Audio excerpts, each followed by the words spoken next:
ரொம்ப நல்லா பிடிக்குமா? வயது சொல்லுடா. என்னடா உங்களை எங்களை உங்களை இல்ல தெரியுமா? காரணம் தெரியுமா? என்ன காரணம்? என்ன காரணம்டா தம்பி? ஏசப்பா உங்களுக்கு ரொம்ப பிடிக்கும், ஏசப்பா உங்களை பார்த்து ரொம்ப பிடிக்கும்னு சொல்றதுக்கு காரணம் என்ன தெரியுமா? சொல்லுங்க, என்ன தெரியும்? நீங்க நல்ல பசங்க. எந்த விஷயத்துல? எந்த காரியத்துல? படிப்புல மாத்திரம் இல்ல, வேற வேற என்ன? நல்ல விஷயத்துல. ஆமா, உங்ககிட்ட ஒரு நல்ல விஷயம் இருக்கிறது, நல்ல குணம் இருக்கிறது. அந்த குணத்தை தான் நம்ம பார்க்க போகிறோம். பெரியவர்களாகிய எங்களிடத்துல இல்லாத ஒரு குணம், ஒரு செயல் சிறு பிள்ளைகளிடத்துல இருக்கிறது. என்ன செயல் தெரியுங்களா? உங்களுக்கு கீழ்ப்படுகிற செயல் இருக்கிறது. உங்களிடத்துல பாவம் இல்லாத செயல் இருக்கிறது. உங்களிடத்துல நல்ல ஒரு எப்படி என்ன சொன்னாலும் சரி, நீங்க அப்படி என்ன பண்ணுவீங்க? அது கெட்டதா நல்லதா என்று எதையும் யோசிக்க மாட்டீங்க. அப்பா சொன்னா, அம்மா சொன்னா, ஏசப்பா வார்த்தை சொன்னா என்ன பண்ணுவீங்க? நீங்க அப்படியே கீழ்ப்படுவீங்க. அதனால நல்லா கவனிச்சுக்க. வார்த்தை படிப்போமா? மத்திய நற்செய்தி நூல்ல 18வது அதிகாரம் நம்ம வாசிக்க கேட்போம். அவ்வேளையிலே சீஷர்கள் இயேசுவிடத்தில் வந்து பரலோக ராஜ்யத்தில் எவன் பெரியவனாக இருப்பான் என்று கேட்டார்கள். இப்ப கேட்கறது யார் தெரியுங்களா? கவனிங்க, சிறு பிள்ளை கவனிங்க. கொஸ்டின் சொல்லணும், சரிங்களா? கேட்ட பதில் சொல்லணும். இப்ப 12 சீடர்களும் வந்து ஏசப்பா கேட்ட ஒரு கேள்வி கேட்கிறாங்க. தம்பிங்களா கொஞ்சம் கவனிங்க, பாருங்க.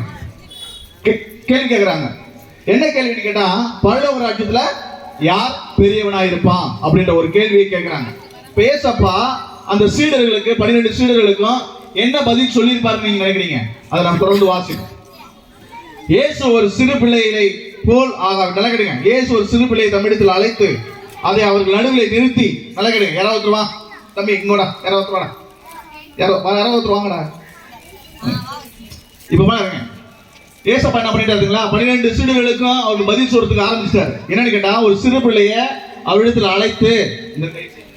அழைத்து பாருங்க, இந்த சம்பவம் தான் அங்க நடந்தது. அதை நான் ஒரு செயல்முறையா உங்களுக்கு காமிக்க போறேன். இந்த 12 சீடர்களுக்கும் ஒரு பெரிய பிரச்சனை இருக்கு. என்ன பிரச்சனை கேட்டா, பூமியில இல்ல பரலோக ராஜ்யத்துல எவன் பெரியவனா இருப்பான ஒரு கேள்வி, ஒரு கொஸ்டின் ஏசப்பா வைக்கிறாங்க. ஏசப்பா அவர்களை ஸ்ட்ரெயிட்டா என்ன பண்ணாரு கேட்டா, ஒரு சிறு பிள்ளையை தம்மிடத்தில் அழைத்து அந்த 12 சீடர்கள் மத்தியில அவர்களை நிறுத்தி அந்த பிள்ளைய என்ன சொல்லியிருக்காரு பாருங்க, கவனிங்க. நீங்கள் மனம் திரும்பி, நல்லா கவனிங்க. யார்கிட்ட சொல்றாரு? சீடர்கள் சொல்றாரு. பெரியவளாகிய எங்ககிட்ட சொல்றாரு, நீங்கள் மனம் திரும்பி, நல்லா கவனிச்சுடுங்க, பிள்ளைகளை போல் ஆகாவிட்டால், யாரை போல? இவனை போல, இந்த சிறு பிள்ளையை போல ஆகாவிட்டால் நீங்க என்ன பண்ணுறீங்க? பரலோக ராஜ்யத்தில் பிரவேசிக்க மாட்டீர்கள் என்று மெய்யாகவே உங்களுக்கு சொல்லுகிறேன். இப்ப பாருங்க, 12 சீடர்களிடத்துல என்னன்னு கேட்டா, அப்போ அவர்களிடத்துல ஒரு பிரச்சனை இருக்கு, ஒரு குறை இருக்கிறது. அவர்களுக்கு பெரியவங்க என்ற ஒரு நினைப்பு இருக்கிறது. அது மாத்திரமல்ல, பரலோக ராஜ்யத்துல எவன் பெரியவனா இருப்பான்னு கணக்கு பாக்குறாங்க. ஆனா ஆண்டவர் சொல்றாரு, இந்த சிறு பிள்ளையை போல நீங்க எல்லாம் மாறணும்னு சொல்லிட்டு எங்களுக்கு எடுத்துக்காட்டா யாரை வைத்திருக்கா தெரியுமா? உங்களதான் வைத்திருக்க. ஏசப்பா சிறு பிள்ளை இடத்துல இருக்குது. இப்ப எவ்வளவு விசேஷமானது தெரியுமா? நீங்க உண்மையிலே ரொம்ப விசேஷமானது. எங்களை பரலோக ராஜ்யம் போகிறதுக்கும் பரலோக ராஜ்யத்துல எங்களை பெரியவனா வைப்பதற்கும் ஒரு எடுத்துக்காட்டாக, ஒரு சாட்சியாக வைப்பதற்கான தகுதி உடையவர்கள் யார் என்றால் சிறு பிள்ளைகளாகிய நீங்கள் மாத்திரம்தான். சரி, அந்த தகுதி எப்படி இருக்கிறது நம்ம வாசிக்கலாம் தொடர்ந்து. ஆகையால் இந்த பிள்ளையை போல தன்னை தாழ்த்துகிறவன் எவனோ பரலோக ராஜ்யத்தில் பெரியவனாய் இருப்பான். நல்லா கேட்டுடுங்க, தன்னை தாழ்த்தும். எப்படி தெரியுங்களா? நீங்க சொல்லுங்க நான் செய்யறேன், நீங்க சொல்லுங்க நான் கீழ்ப்படுகிறேன் அப்படின்னு சொல்லிட்டு தன்னை மேன்மைப்படுத்துகிறார். இந்த பிள்ளைய வந்து கர்வம் கொள்ளாது. எந்த பிள்ளைய வந்து நான் எப்படி அப்படின்னு சொல்லிட்டு பெருமைகளாம் பேசாது. தன்னை தேவனுக்கு முன்பாகவும், தன் தகப்பனாருக்கு முன்பாகவும், தன் தாய்க்கு முன்பாகவும் தன்னை தாழ்த்தும். அப்ப பெரியவளாகிய சீடர்கள் மத்தியில அந்த தாழ்மை என்கிற குணம் இல்லாமல் போய்விட்டது. அதைத்தான் இயேசு கிறிஸ்து தன் சீடர்களுக்கு சுட்டி காமிக்கிறார். இந்த சிறு பிள்ளையை போல தன்னை தாழ்த்துகிறவன் எவனோ அவன் பரலோக ராஜ்யத்தில் எப்படி இருப்பானா? உண்மையாகவே சொல்லுகிறேன், அவன் பரலோக ராஜ்யத்தில் எப்படி இருப்பானா? பிரவேசிப்பான் என்று வேதம் சொல்லுகிறார். தொடர்ந்து வாசிக்கலாம். இப்படிப்பட்ட ஒரு பிள்ளையை என் நாமத்து நிமித்தம் ஏற்றுக்கொள்கிறவன் என்னை ஏற்றுக்கொள்கிறான். பாருங்க, சாதாரண ஒரு பிள்ளை தான். உங்களை நான் ஏற்றுக்கொண்டனா? கண்டிப்பா சொல்றேன். யாரை ஏற்றுக்கொண்டதா அர்த்தம்? யாரை ஏற்றுக்கொண்டதா அர்த்தம்? ஒரு சிறு பிள்ளைய அன்பாகவோ அரவணைப்பாகவோ ஒரு சிறு பிள்ளையை தன்னிடத்தில் வந்து கோபப்படுத்தாமலோ அடிக்காமலோ ஏற்றுக்கொள்கிற எந்த ஒரு மனிதர்களாக இருந்தாலும் அவர்கள் யாரை ஏற்றுக்கொண்டது அர்த்தம் தெரியுமா? யாரை ஏற்றுக்கொண்டதா அர்த்தம்? ஏசப்பாவை ஏற்றுக்கொண்டதா அர்த்தம். இப்போ 12 சீடர்கள் மத்தியில ஒரு காரியம் செய்தாங்க. இதே மத்திய நற்செய்தி நூல்ல 19வது அதிகாரத்துல நீங்க வாசிச்சீங்கன்னா தெரியும். தகப்பனாரும் தாயாரும் ஜெபம் பண்ணும்படி இயேசு கிறிஸ்துவிடத்தை கூட்டிக்கிட்டு வராங்க. அப்போ 12 சீடர்கள் என்ன பண்றாங்கன்னு கேட்டா தடை பண்றாங்க. இயேசு கிறிஸ்துவ வராதபடிக்கு, கிட்ட வந்து ஜெபம் பண்ணாதபடிக்கு அவர்களை தடை பண்ணுகிறார்கள். அப்போ இயேசு கிறிஸ்து சொல்றாரு, இந்த சிறு பிள்ளைகளை தடை பண்ணாதிருங்கள், பரலோக ராஜ்யம் அவர்களுக்குரியது.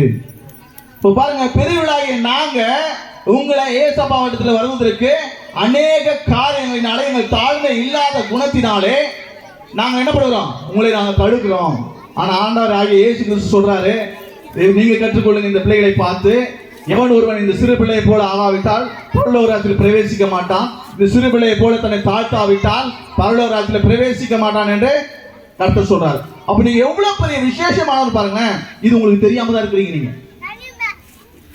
எல்லாம் நினைச்சிட்டு இருக்காங்க நீங்களும் அற்பமான பிள்ளைகள் கிடையாது.